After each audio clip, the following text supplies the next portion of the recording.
8. decembra 2011 sa v Ružomberku uskutočnil zaujímavý informačný seminár pre priaznivcov chovu oviec a kôz, ktorý zorganizovalo regionálne pracovisko Národnej siete rozvoja vidieka Slovenskej republiky pre Žilinský kraj s programovou podporou Slovenského zväzu chovateľov oviec a kôz. Záujem o takýto druh informačnej aktivity dokazuje aj množstvo účastníkov, ktorí sa zišli takmer z celého Slovenska. Veľkému záujmu sa tešila prezentácia zahraničného hostia doktora Jana Sedláka, ktorý spolu so svojou manželkou prišiel na Slovensko prezentovať ich rodinnú koziu farmu. Chov kôz a výrobe mliečnych výrobkov z kozieho mlieka sa nepretržite venujú už 20 rokov. Farma je zároveň držiteľom značky Regionálny produkt Moravský kras. Já musím říct, že jsme se snažili celých 20 let, co tu výrobu provádíme. A musím říct současně, že se musíme učit každý den, protože není nic nestálejšího než zájem zákazníků a není nic nestálejšího než to, co udělá trh. Takže samozřejmě na jedné straně lepíme na tradicích, lepíme na své výrobě a na druhé straně se tomu trhu musíme, i když lehce, přizpůsobovat.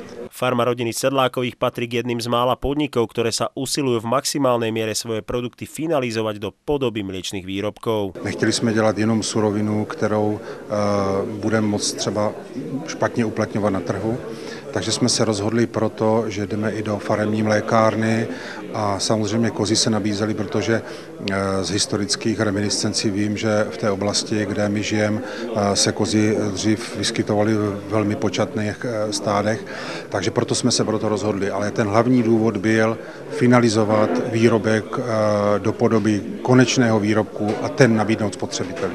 Jednou z tém informačného seminára bola aj problematika predaja konečnému spotrebiteľovi, teda predaja niektorých poľnohospodárskych produktov priamo z farmy, ktorá sa priamo dotýka aj chovateľov oviec a kôz na Slovensku. Pre našich členov, pre chovateľov oviec a kôz na Slovensku malo by to znamenať lepší odbyt ich výrobkových produktov a to znamená samozrejme aj ľahší život a možnosť zarobiť nejaké peniažky aj takýmto spôsobom.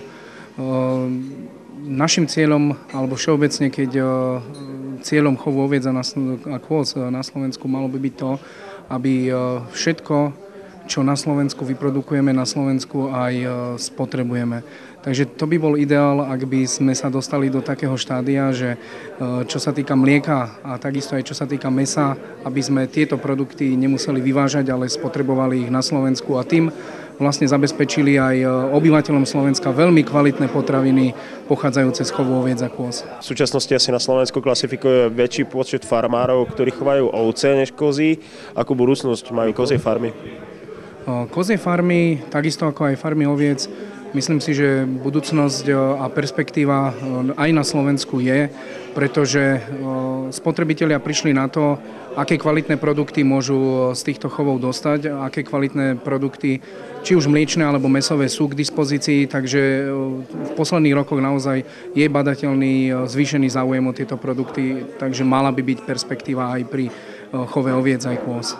Tradičné spracovávanie mlieka je konkrétne v Liptovsko-Oravskom regióne priam národným folklórom. Nastal však čas pristúpiť k novodobejším poznatkom a skúsenostiam, pretože podmienky pre chov oviec a kôz tu jednoducho máme.